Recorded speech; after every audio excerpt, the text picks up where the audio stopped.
call me Crazy Joe, but now they can call me Batman. What up? Welcome back to the Necro Zoo. I am Bones. And in this one, let's go ahead and add one more figure to my McFarlane DC Multiverse collection. Now today we'll be taking a look at the blue version of Batman Hush. Now this is a pretty interesting figure because of course it's been out for a while now.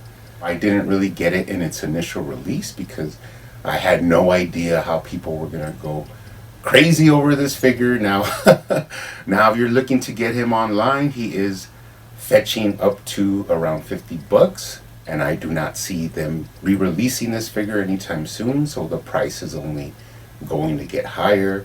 Now if you're lucky enough, you can find him maybe on the shelves at Target or other stores. Now I do have an interesting story of how I procured these figures.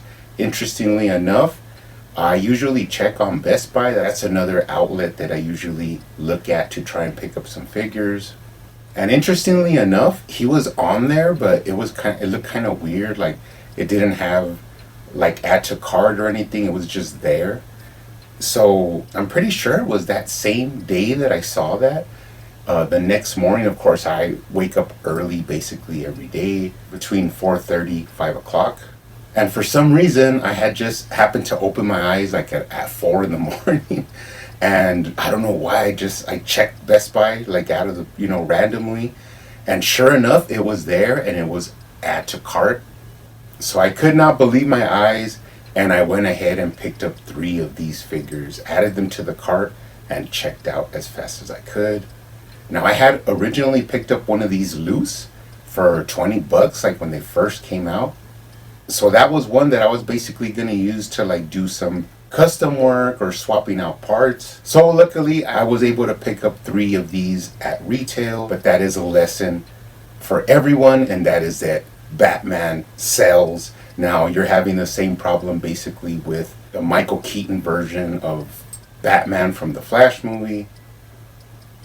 And of course we expect this more than likely to happen with the Nightfall Batman.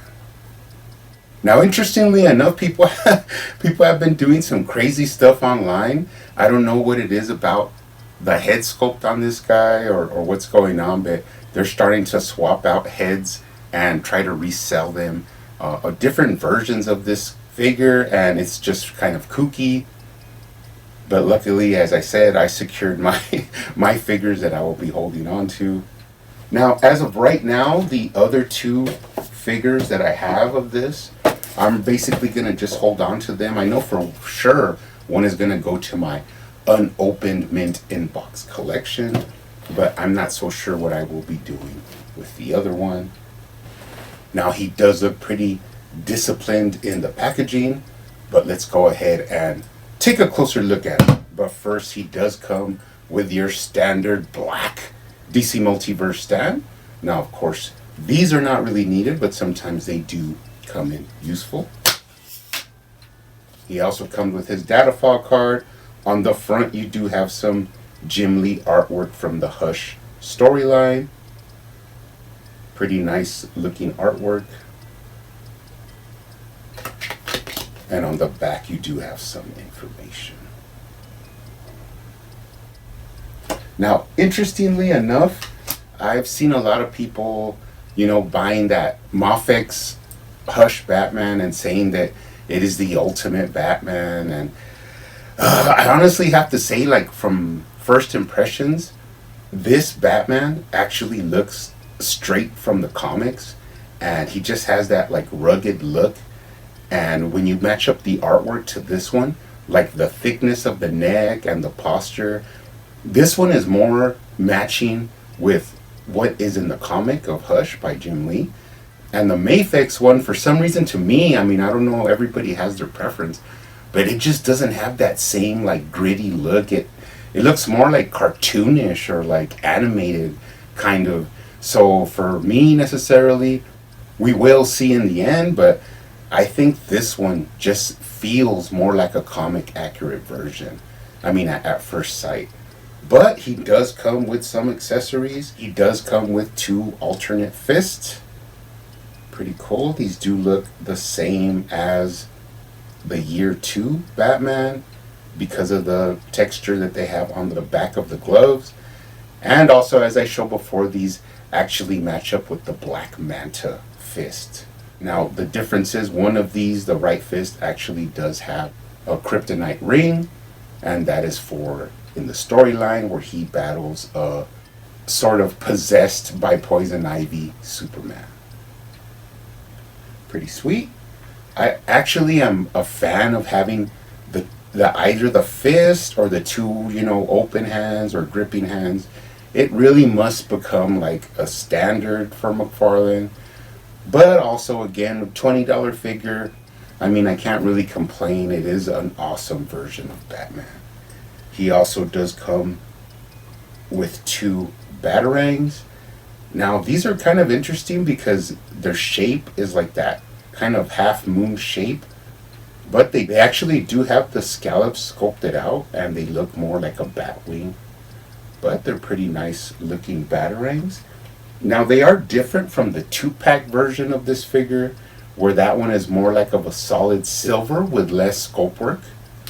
They do match up pretty nicely, and I kind of tend to like the silver ones a little bit more.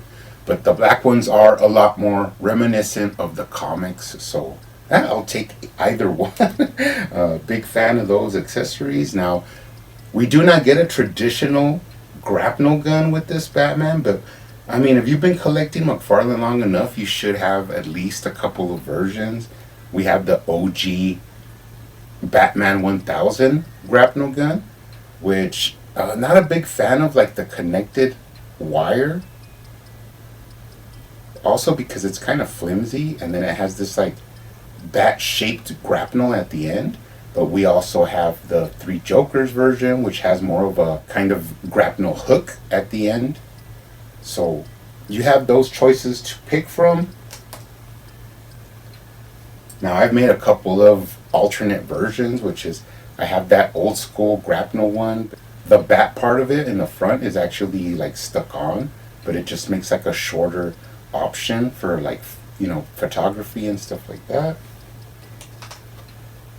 And this has to be my favorite version. Of course, this is that same Batman 1000 gun, but I have modded it to where you can actually, add either the old school piece from the 1000, or you can pop in the actual hook from the 3 Jokers, this is pretty much kind of like my favorite design, because you can pop this off and just have it as a regular gun, or use it like this, so pretty sweet. You can always modify a lot of McFarlane accessories for your liking. Now let's go ahead and take a closer look at the actual centerpiece, which is going to be this Hush Batman from McFarlane. Now, first impressions, as I said, this guy there's something about him. I'm not sure what it is, but he just has that like comic look to him. Like the head sculpt is just immaculate. I could see why people are like swapping out this head, because this head is kind of a quintessential, comic Batman that you could probably use on different bodies, or, kit bash to make an ultimate Batman. Of course, the one difference is that this style of figure from McFarlane has that whole neck plug where it's not separated at the actual, under the jawline. It's just one piece. But that does not mean that we won't get other versions of Batman with different articulation. This is just the way they went with this Batman. Now, he is using the same body book that we've seen on Year 2, on the 3 Jokers Batman, on the Vampire Batman. So they are getting their money's worth for using this book. For some reason, I think that this version is far superior to the other released versions. There is just something about it which is actually proven in the fact that you cannot get this figure. Everybody wanted him. So I'm really happy with the first impressions of this Hush Batman, the blue version. Now let's go ahead and take a closer look at the head sculpt. Man, this is just an awesome head sculpt. I love the exposed jawline. Just looks like your, ultimate rendition of a comic Batman. Oh man, it's just beautiful. Love, you can see the neck muscles sculpted out through the neck. Got little like textures around the cowl, and you can see underneath like the ear kind of like pushing through the cowl. And these ears are not necessarily like really short, but they're not absurdly long. They're kind of like in the middle. So that is a more halfway point, between the two versions. Oh, just awesome, awesome head sculpt. You do have a little bit of color like on the lips and in the lines of the face. So man, got a little bit of darkness around the eyes to give it a little bit of depth, not just one bland color. Just a beautiful Batman head sculpt. Now let's take a look at the articulation. Now this guy looks down like way more than he should be able to, which is kind of like how I like him, is kind of like looking down.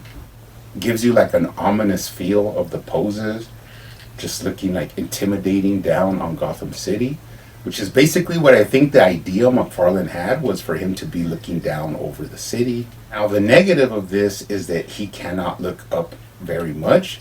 You will start to get a gap here between the bottom of the throat and kind of like where the cape meets up with the upper chest. So yeah, looking up, not really an option.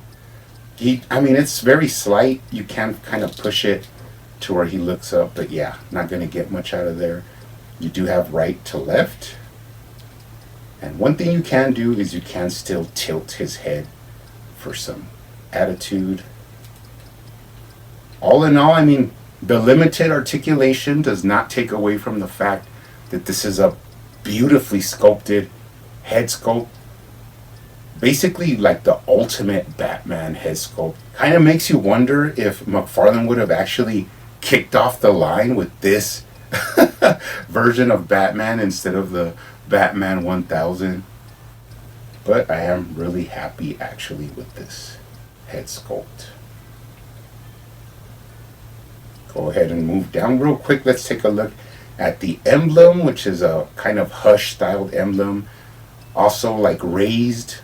It is a separate piece. It's not just painted on, which is always appreciated. And then you got the utility belt that we've basically seen on other figures, such as the Vampire Batman. But this one has a sort of, it's kind of weird because this is kind of like a comic toned yellowish, where it's like not so bright, but you could kind of see it in some of the versions of the comics. It has like that hue to it that just separates it from not being so like bright yellow. Pretty nice. Let's take a look at the waist articulation. You do have side to side with a lot of nice range. You do have that full tilt-a-whirl at the waist. Lower waist swivel, upper chest swivel. You can twist them, get them in some comic poses. Now, I know that the other version of this, the black 2-pack version, actually has no crunch at all. And that's actually a problem with most of the figures that use this body style. But let's look at the crunch, and actually he has a little bit more crunch than usual. I'm not sure why this is. I have not done anything to this figure. But if you look at it, you could see how his upper chest actually almost wants to touch that belt, which gives him a little bit more crunch. And of course that is really appreciated from McFarlane, where they actually had to tool it, I guess, differently to give him a little bit more forward crunch than the other versions. Really awesome. Now leaning back, of course, is no problem. You get a slight bit of gap at I have seen the Moffick's version, and that one has some really ugly gaps in between the like lower torso and the upper chest. So this is not bad at all compared to that. So all in all, really happy with so far what I'm looking at. Let's take a look at the shoulder. Now, you do have the traditional McFarlane like socket with bushing ring inside, but for some reason it is kind of tight. Now, I know you can pop this off and actually bore out that socket, which would give you way more movement in the shoulder, but that bushing is actually here more to cover the gap between the shoulder and that socket. So it does its job, but it's a little bit restricted. You still get a lot of movement. You get up and down and front to back slightly. You got a bicep swivel, double jointed elbows, which actually look really clean. And then going down.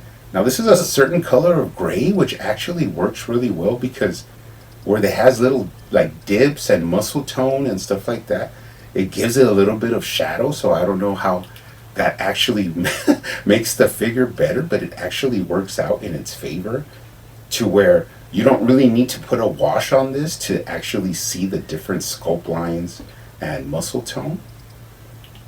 And then moving down, now this is a big negative that a lot of people have, and it's that they didn't sculpt out the line for the gauntlets, which, you know, McFarlane usually does that. So it's kind of a bummer that they skipped that here.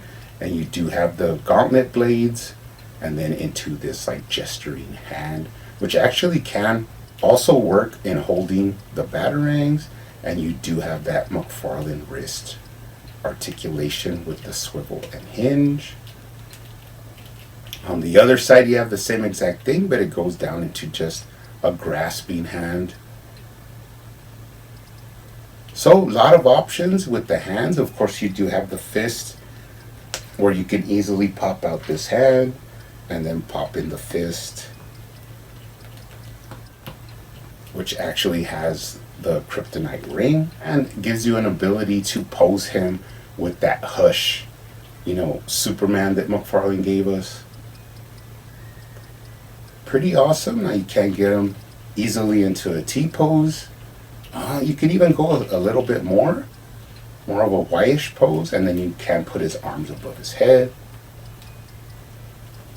Now let's move down. Something I've always been interested in is the thighs, because if you know me, you know I do not like thigh cuts that just, you know, completely cut across the musculature of the leg.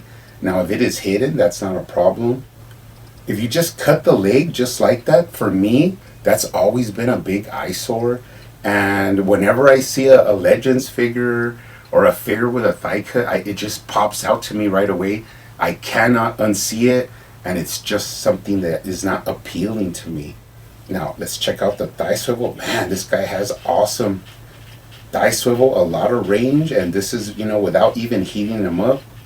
So I don't know how people could complain that much about thigh cuts when with this thigh swivel, you can actually move the foot from side to side and omit that really disgusting looking thigh cut, and you still get a lot of movement out of that leg. Now you can kick up really high, boot to the face, and of course you could kick back. And of course this is because it doesn't matter if you do it frontwards and the rubber trunks move out of the way, or if you do it, you know, backwards and they do the same thing. But in the end, when you put them back, they actually go back to their original shape. So really happy with the range of articulation there at the hips. He can cock out his leg, and he has that McFarlane hip swivel. Got double jointed knees. Pretty nice range there. Straighten them out. You got up and down at the ankle. Right to left. Rocker. And toe articulation. Now before we go, let's take a look at that lower body. Now, quite simply, the way that these boots are cut, they could have done the gauntlets with that same style, and this would be an even more perfect Batman figure. But you do have some nice musculature in the legs, pretty easy, smooth articulation, and then down to the boots. Now, one thing I kind of don't like, and you know, in all honesty, this is a negative for me, and that is that They gave him like flat comic style boots, where we know that in the Hush comic he actually has tread at the bottom. But that, you know, you're not going to be perfect. If you look at him from the bottom, you do see that he has identifying marks, but absolutely no tread. Moving up the back, minimal sculpt work because this is just a bland, you know, leg sculpture. Going into the utility belt from the back, and then you look at the Batman back. Now this cape, not the softest, but you can still, you know, manipulate it a little bit. You can heat this up and shape it if that's what you want to do. But for me, I actually like the wraparound part of this cape where it kind of like swoops around the body, just to add a little bit of flair to that, you know, kind of static plastic cape. You do see a lot of people doing fabric capes on these figures, and like I said before, I'm not a big fan of fabric capes when they do not look good. But if you do them correctly, you know, and they look good, then I'm a big fan of it. Now the Mafex Hush Batman has a lot of issues, basically because QC issues, like where it attaches here in the front, that I've seen various times. And also, to me, it just looks too like frumpy and bunched up around the neck, and I just do not like that. So I'm not a big fan of that style of cloth cape. So for me, the plastic cape is fine, and it actually gives them a cool comic look. Have a lot of nice sculpt work in it. It also has some paint details, so I'm fine with this plastic cape. I actually prefer it. And all in all, this figure is just an awesome, almost figure perfection. Slight little things that I do not enjoy, as well as probably everybody else doesn't. But as far as being some shelf candy that is going to look really nice up, you know, in your display, he's an awesome, awesome Batman figure. Now, of course, we can now look at my custom black version of this figure. Now this was made actually from one of the blue heads that I repainted black, and then the body of the 2-pack version of Hush. Everybody's not a big fan of that opened mouth version, but I didn't really feel bad in reusing this because I know that I could get it pretty cheap online to re-buy it and have it for display on the shelf.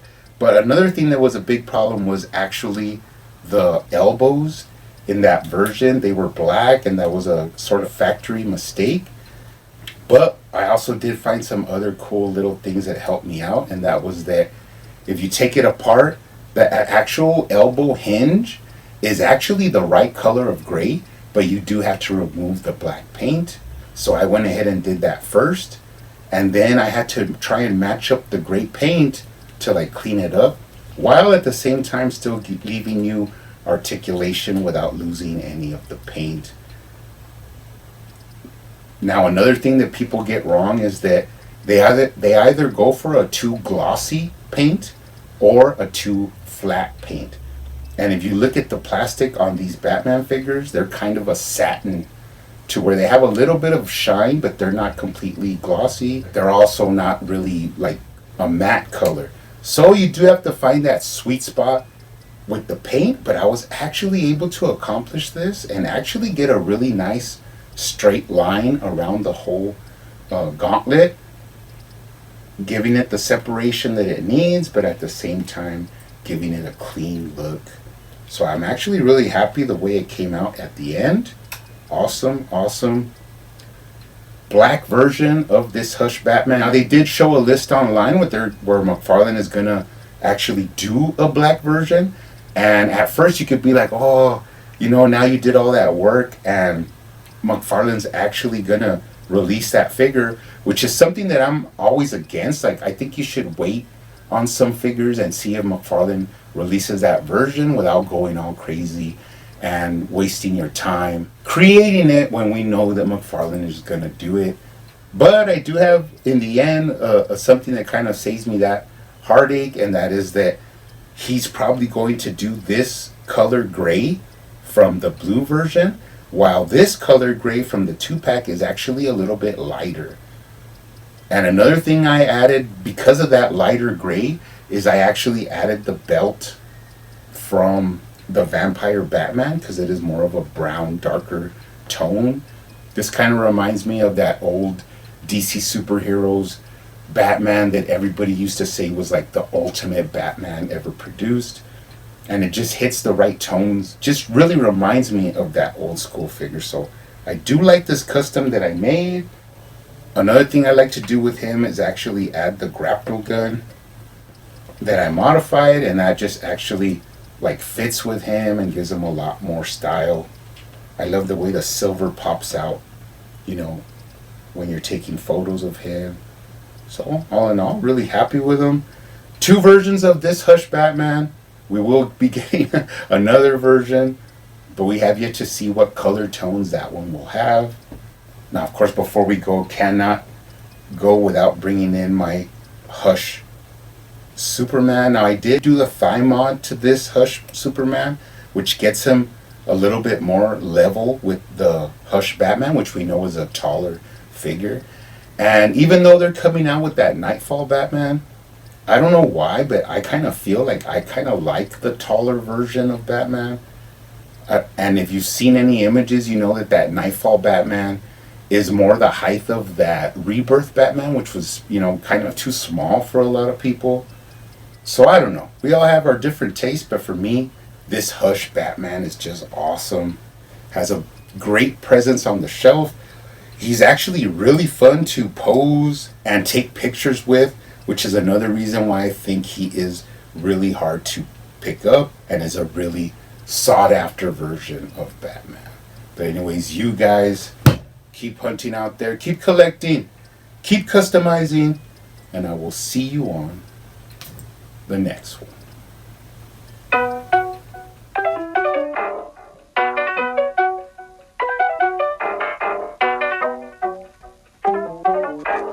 They used to call me Crazy Joe, but now they can call me Batman.